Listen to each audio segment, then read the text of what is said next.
This video is just a simple quickie to show how I jack up my truck, my big truck, with bottle jacks. I had a viewer message me and ask me to do a video on the proper way to jack up a truck. Well, I don't know that there is a proper way in particular other than anything that is certainly solid enough to not bend or break or slide off the jack when you go up. So in any case, I will show how I do it, and most of you that have been following me know that I was a car mechanic for a number of years before I drove a truck. So I'm just going to use my personal experience on this video, and we'll just start with two different bottle jacks that I use. Both of them are 20-ton.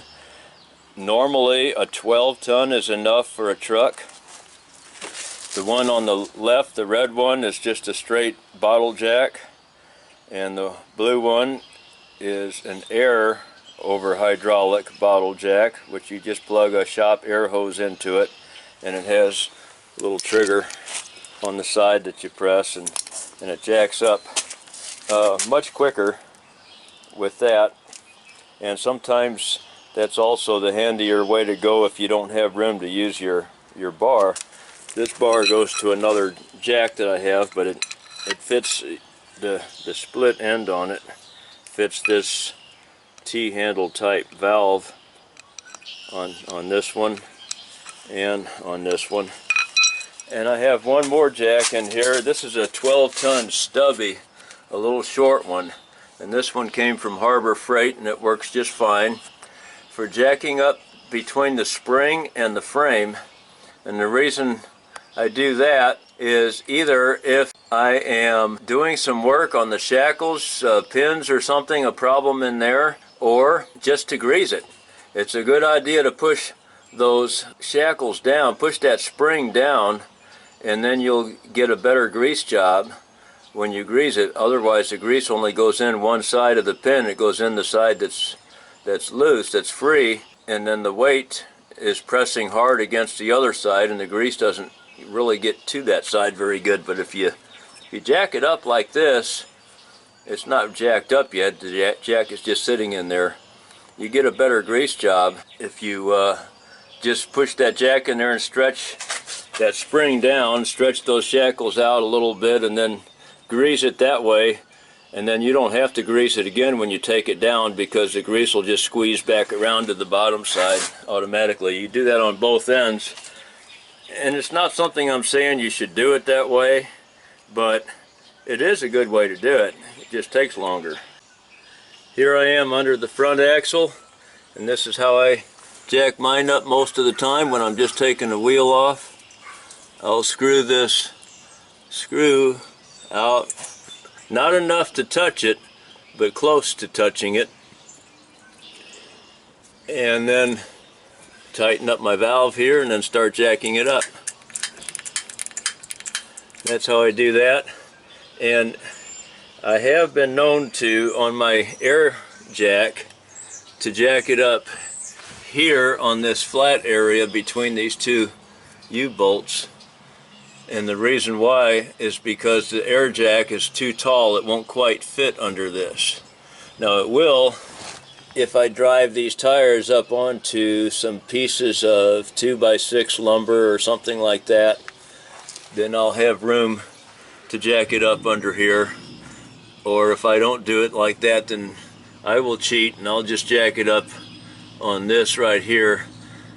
It may not be the correct way to do it, but I've done it before, and if I'm just jacking up one wheel, then it's not going to fall off of there. If you jack up several wheels, then the thing could possibly roll or tilt or something like that and then slide off. But anyway, that's how I jack up the front on either side, and I'm going to go to the back and show how I do it back there. Before I go to the back, I forgot to mention, always make sure that you've got good access with your bar to get at your valve and at your pump. Make sure that you don't get that in a situation where you're not going to be able to get in there to release it. Now we're around the back side of the truck. I'm gonna slide down here, show where I put the jack on my truck. Now some of these trucks have different suspension. You just have to find a good solid place where you're not going to damage something.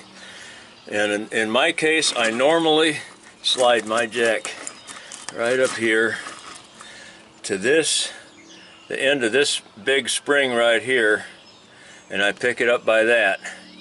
If you want to, if you can't fit under there, I'm sure this one's screwed out about 2 inches so it fits. You could also pick it up by this here, the end where the airbag, you can pick it up by that.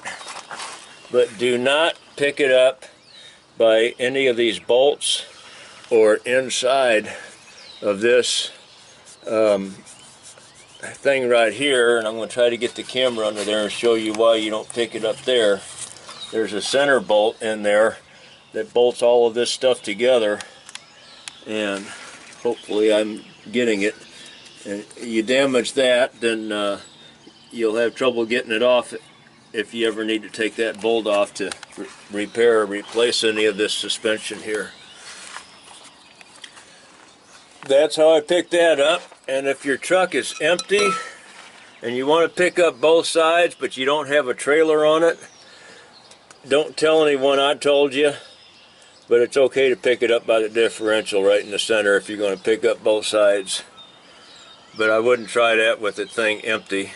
I mean with a trailer on it. But even though I don't think it would hurt anything. Now my differential up in the front has got some oil stains on it. It's a little wet, so maybe not that way up there.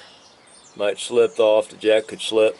Well, the front axle is going to be the same situation up there. You just put your jack right underneath that thing there.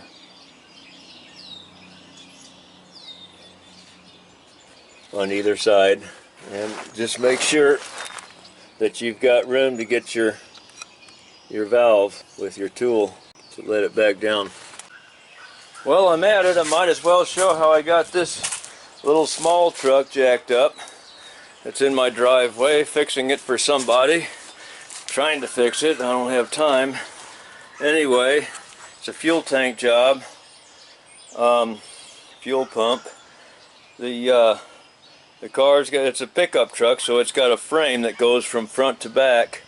Cars don't have frames anymore, but pickup trucks still do.